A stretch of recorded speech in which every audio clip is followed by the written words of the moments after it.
My name is Hubert A. Shorter, and this is the very first video episode of the Sci-Fi Tech Geek Podcast. We're here every so often to talk about the good and the great in the world of geek. So we're going to start with our first story. We've got several stories, but let's just get going. So first up, now I don't know if you're a fan of Google Chrome or not. Most people are because they use it day in, day out. Now, according to this story from the Next Web, there are two types of individuals, those who are tab minimalists and everyone else.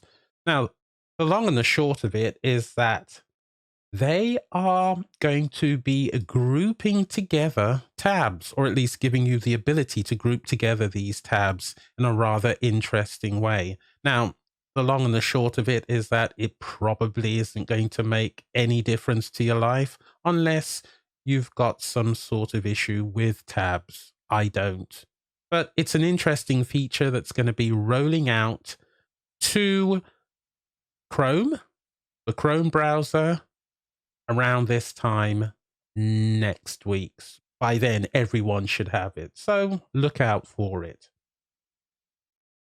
Moving on. Now, I don't know if you saw this, but it's available on YouTube. The PS5 demo with the Unreal Engine 5. Now, I know there's been some stuff about this as to its authenticity.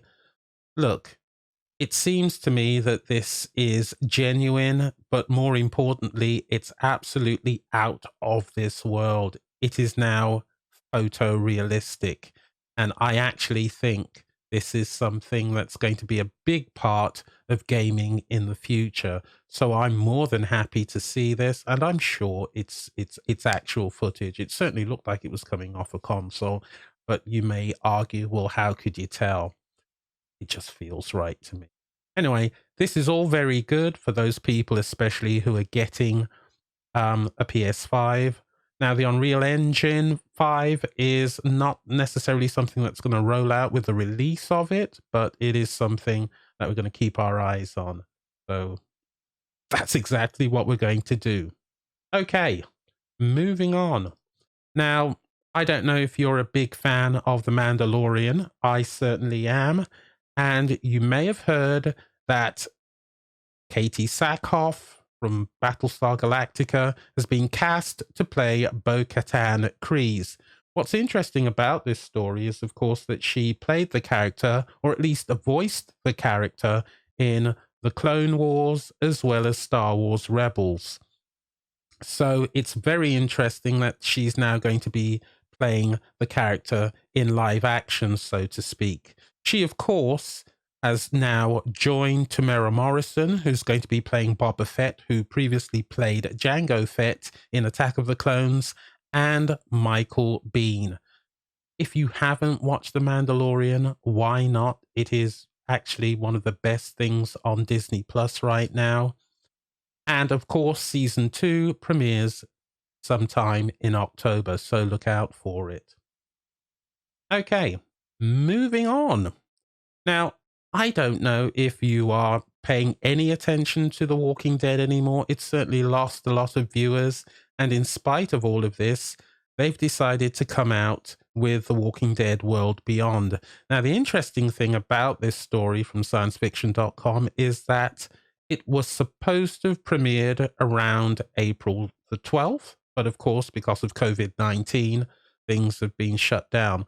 Well, according to this story, it is going to be released sometime in the latter quarter, which could mean anything from October all the way down to December. I suspect it's probably around December time.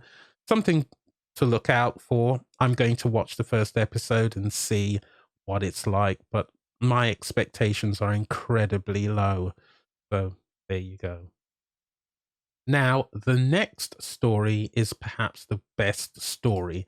I don't know if you are aware of this, but there was a huge lobby to CBS for Anson Mount to lead a breakaway Star Trek series aboard the Enterprise. Well, apparently CBS has listened to the fans and it was announced this week that Star Trek Strange New Worlds will be coming to CBS All Access. And honestly, I couldn't be happier. Anson Mount did an incredible job to play Christopher Pike in Star Trek Discovery, and I think it's only natural that he should get his own show with Spock, number one, and apparently Lieutenant Uhura. It's not confirmed. It's a bit more than just a rumor, but that's something that could be very, very interesting indeed.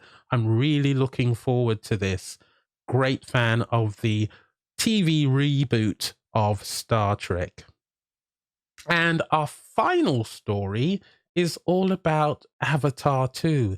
Now, it's still taking a long time for these films to be made, and I actually wasn't aware of the fact that they were making so many of them all at once. Anyway, there's been a recent picture released of the main characters. You can see it here. In a pool filled with small plastic bubbles. No idea what that means, but I'm sure it's something important. Now, if you aren't aware of this, Avatar 2 will not be released until December of 2021, followed by number 3 in 2023, 4 in 2025, and 5 in 2027. This is something that's taking a long time to come together, and I'm beginning to wonder if the momentum's been lost, but I don't know. I suppose we'll see. And there we go. And that's our stories, actually, for this test video version of the SFTG podcast. My name is Hubert A. Shorter, and I'll catch you next time.